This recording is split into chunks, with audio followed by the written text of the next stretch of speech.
समर्थ का शरणाग हो रंग होरी हो, कदे न हो काज राम रंग होरी हो। कि ऐसे समर्थ की शरण प्राप्त करो, यहाँ रहोगे तो जब तक मौत से रहोगे कोई आपत्ति नहीं आने देगा, यदि इस मर्यादा में रहे। और सतलोक जाओगे सदा का सुख हो जाएगा। बोलो सतगुरुदेव।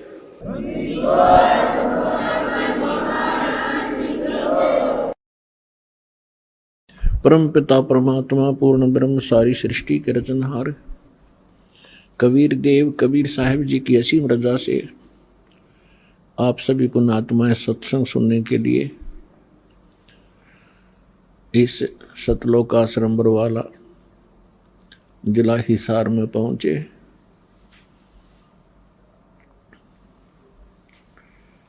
पुण्यात्माओं, आप बच्चे हो, आपको इस प्रोसेस का पता नहीं। ये दास इस मार्ग का मास्टर बना दिया भगवान ने। दास आपको देख रहा है कि आपके अंदर कितनी रुचि भगवान की बढ़ रही है, और दास को ये भी पता है कि परमात्मा आपके ऊपर कैसे रजा बख्श रहे हैं। दास को ये भी मालूम है कि आप आम आत्मा नहीं हैं। आम आत्मा तो वो हैं जो दूर बैठे निंदा कर रहे हैं, अन्य नकली संतों के पास फंसे पड़े हैं, या अन्य योनियों में प्राणियों में के शरीरों में कष्ट उठा रहे हैं, या ऐसे किसी अक्षेत्र में किसी देश में जन्मे हैं जहां नास्तिकवाद ही प्रधान है, तो वो आम आत्मा है, साधारण सामान्य जीव है। दुर्भाग्य उन प्राणियों का। आप जी को यहां बार बार क्यों बुलाया जाता है? जैसे आप अपने बच्चों को स्कूल कॉलेज में भेजते हो और टीचर डेली बुलाता है, उनकी अटेंडेंस लगाता है, और न आने पर उनको खुरकाता और धमकाता है, क्योंकि उसको मालूम है ये बच्चे रूटीन में आते रहे तो सफल होंगे, अपना सिलेबस पूरा कर पाएंगे, अन्यथा नहीं। टीचर को उनके भविष्य का ज्ञान होता है कि जो आज गफलत करेंगे आगे आजीवन वो दुख भरेंगे। ठीक इसी प्रकार दास को मालूम है परमात्मा ने ये एक नई यूनिवर्सिटी खोली है, और यही साथ के साथ एक मेडिकल भी है। तो इसमें इस आत्मा के दोनों रोग कटेंगे, एक तो जन्म और मृत्यु का, दूसरा जो कर्म संस्कार से आपको मानसिक पीड़ा, शारीरिक रोग या अन्य किसी कारण से तीन ताप का कष्ट आपके ऊपर जो कहर टूट रहा है, परमात्मा सबसे पहले आपको उसी से रिलीफ दिलाएंगे। उनसे रिलीफ होगा तभी आपको महसूस होगा कि सचमुच यहां भगवान मिला मुझे। और फिर आप आगे भक्ति भी करोगे, डर के भी रहोगे। आपको ये डर बना रहेगा कि कहीं फिर से ये नाम खंडित हो गया और भगवान की रजा मेरे सिर से हट गई तो वही संकट फिर से घेर लेगा। और भय बिन भक्ति नहीं होती, भय बनता है ज्ञान से। छोटा सा बालक होता है, वो करंट वाली वायर को भी पकड़ लेता है और मर जाता है, सर्प को भी पकड़ लेता, गड्ढे में गिर जाता, अग्नि को हाथ में पकड़ लेता है, और वो अपना हानि उसको होती ही है। और जब वो बच्चा बड़ा हो जाता है, बुद्धि उसकी काम करने लग जाती है, मैच्योर होता है, तो फिर उसको डर लगता है उन भयंकर पदार्थों से भयंकर जानवरों से आप भी डरता है, औरों को भी सतर्क करता है कि ये सर्प है, इससे दूर हो जाओ, ये खा जाएगा, काट लेगा, बहुत विषैला जानवर है। इसी प्रकार बिजली के तार से औरों को भी बचाएगा, आप भी बचेगा। तो ये ज्ञान आपको यहां कराया जाएगा, आपकी बुद्धि मैच्योर होएगी, युवा होएगी, और फिर डर लगा करेगा। प्रत्येक पदार्थ से रिश्वत लोगे, हाथ कांप जाएंगे तुम्हारे। ये होगा जब जब आप सियाने हो जाओगे, मैच्योर आपके विचार हो जाएंगे, आपके हृदय में परमात्मा का जो ज्ञान दृढ़ हो जाएगा। तो आप जी को यहां क्यों बुलाया जाता है? आप तो बालक हो, खिलौने से खेलने की आदत बन गई, और सभी खेल रहे होते हैं तो दूसरे बच्चों की भी रुचि उसी में अधिक बनी रहती है। परमात्मा कहते हैं, होले सुहागन सुरता त्यार, तो मालक घर जाना है। फिर कहते हैं कि तेरे संग की कितनी जाली, तू क्यों लारी वार, और गुड़िया खेलत तने जन्म गंवा दिए, लाया नहीं विचार। गुड़िया खेलत यानी खिलौने से खेलते हुए इतना सारा जीवन नष्ट कर दिया।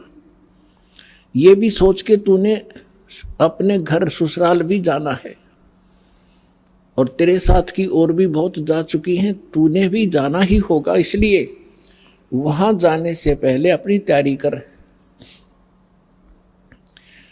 अब जब तक लड़की यानी लड़का हो चाहे लड़की, लेकिन यहां परमात्मा आत्मा को संबोधित कर रहे हैं, चाहे वो स्त्री की है या पुरुष की। ये कौर कौर में ऊपर के चोले मंत्र है, अंदर मटेरियल एक जैसा है। तो परमात्मा ये समझाना चाहते हैं कि जैसे छोटे बच्चे खिलौनों से खेलते हैं, कोई कार ले रखी है छोटी सी, कोई घोड़ा ले रखा है, कोई मोटरसाइकिल, वो खिलौने की छोटी सी खड़ी है प्लास्टिक की, और उनको कोई बच्चा उठा लेता है तो वो रोता है, पैर पीटता है, बुरा हाल कर लेता है।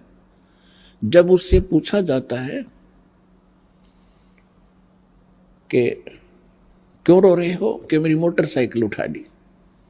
मोटरसाइकिल वो इतना खिलौना, उसको ओरिजिनल मान चुका, वो उसकी बुद्धि इतनी ही काम करती है। ऐसी बच्ची लड़कियां गुड्डा गुड्डी का खेल खेला करती हैं।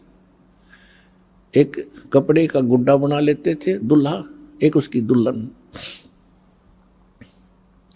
और छोटे छोटे कपड़ों के टुकड़ों से उनके सूट की सेट बना दिया करती थी, सैकड़ों की संख्या में। और फिर उस इतने से कपड़े को जो उसने मोड़ तोड़ कर एक सूट का रूप बनाकर रखा हुआ था, अपनी गठड़ी बांध रखी थी, बक्से में रखी छोटे से, उसमें से उसके एक कपड़े ने कोई उठा ले, टुकड़े ने गिनती करती थी। पहले दास ने देखे छोटे छोटे, जब शिक्षा का इतना था नहीं, बच्चे इसी खेल से खेला करती बेटी बहनें, तो वो रोया करती थी। फिर उससे पूछते थे क्यों रो रही है, कि मेरी तिल, मेरा एक सूट गायब हो गया, मेरा ने किसी ने उठा लिया। इतना चीथड़ा था, कतरन थी एक। अब दुल्हा दुल्हन का खेल खेला करती थी, ये दुल्हा या दुल्हन। अब जब वो लड़की बड़ी होती है तब उसको पता चलता है वास्तविक दुल्हा और दुल्हन का।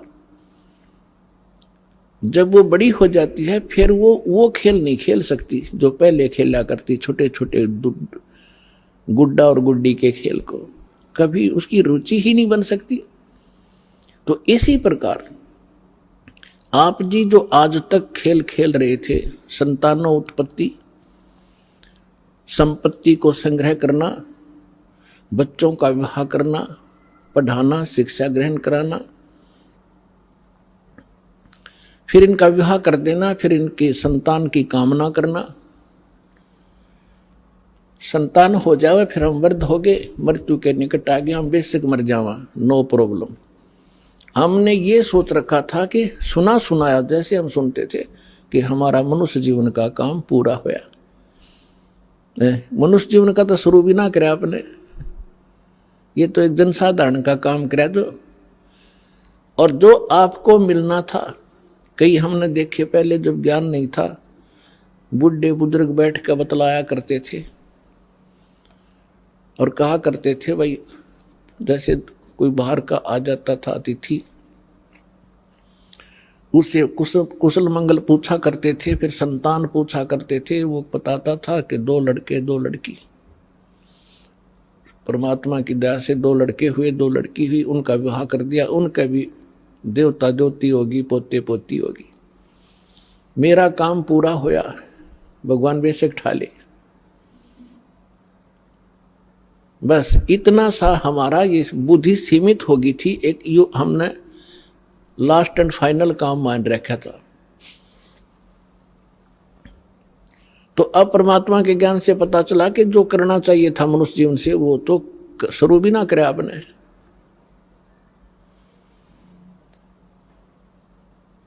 तो पुण्यात्माओं, आपको यहां बुलाकर ये ज्ञान दिया जाता है कि आप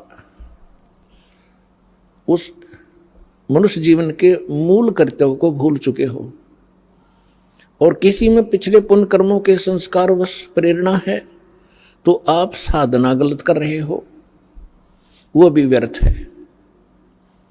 शास्त्र विधि को त्याग कर मनमाना जो आचरण करते हैं वो भी गलत है। गीता अध्याय नंबर 16 के श्लोक नंबर 23 और 24 में इसका प्रत्यक्ष प्रमाण है। तो शास्त्र अनुकूल साधना कौन सी होगी, गीता अध्याय नंबर 4 के श्लोक नंबर 32 और 34 में स्पष्ट कर दिया है। और 25 से लेकर 30 तक चौथे अध्याय में यह भी कहा है कि सब अपनी अपनी कोई ऐसी साधना करता, कोई ऐसी करता, कोई ऐसी करता है। ये सभी अपनी साधनाओं को पापनाशक जानते हैं। पापनाशक मीन मोक्षदायक, पापनाश होंगे तभी तो मुक्ति होगी, नहीं तो कर्मा के संस्कार में हम फंसे रहते हैं। तो गीता अध्याय नंबर 4 के श्लोक नंबर 32 में कहा है कि परमात्मा स्वयं आकर के अपने मुख कमल से एक विशेष जानकारी विस्तार से देता है। उसको सच्चिदानंद घन ब्रह्म की वाणी कहा जाता है, कबीर वाणी। वो तत्व ज्ञान है, उसको जानने के बाद फिर सर्व पापों से मुक्त हो जाता है। उस तत्व ज्ञान को मैं नहीं जानता, गीता ज्ञानदाता कहता है। तत्वदर्शी संतों के पास जाकर समझ, उनको दंडवत प्रणाम करने से, कपट छोड़कर सरलता पूर्वक प्रश्न करने से वो परमात्म तत्व के जानने वाले तत्वदर्शी संत तुझे उस तत्व ज्ञान का उपदेश करेंगे। 15वें अध्याय के प्रथम मंत्र में गीता जी में उसका पहचान बताई है कि जो उल्टे लटके हुए संसार रूपी वृक्ष के सभी छंद बता देगा, सभी विभाग बता देगा, वो तत्वदर्शी संत है, स वेदवित। तो इससे सिद्ध है कि जो जब तक वो तत्वदर्शी संत जिन ऋषि महर्षि या साधकों को नहीं मिला, उन्होंने जो साधना की वो शास्त्र विधि त्याग कर मनमाना आचरण किया, और जिस कारण से उनको न तो परमात्मा प्राप्ति हुई और न उनका कोई स्थायी स्थान प्राप्त हुआ। वो शाश्वत स्थान उनको नहीं मिल पाया। यहाँ का अंतिम लोक, अंतिम मोक्ष स्थल ब्रह्म लोक है, और ब्रह्म लोक में गए हुए प्राणी भी जन्म मृत्यु में रहते हैं। गीता अध्याय नंबर 8 के श्लोक नंबर 16 में इसका प्रमाण है। तो पुण्यात्माओं, ये वो एक नई यूनिवर्सिटी और जिसमें प्रथम कक्षा से लेकर अंतिम पढ़ाई यहीं पढ़ाई जाएगी, और यही प्राथमिक चिकित्सा से लेकर अंतिम ऑपरेशन तक की यहीं किया आपका जाएगा, यानी अध्यात्म तरीके से। फेसबुक पर हमारे पेज अमर बोध को लाइक करें और यूट्यूब पर अमर बोध चैनल को सब्सक्राइब जरूर करें।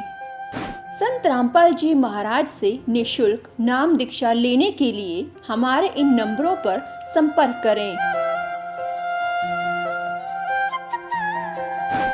घर बैठे निःशुल्क ज्ञान गंगा या जीने की राह पुस्तक प्राप्त करने के लिए अपना नाम, पूरा पता और मोबाइल नंबर हमारे इन नंबरों पर SMS या व्हाट्सएप करें।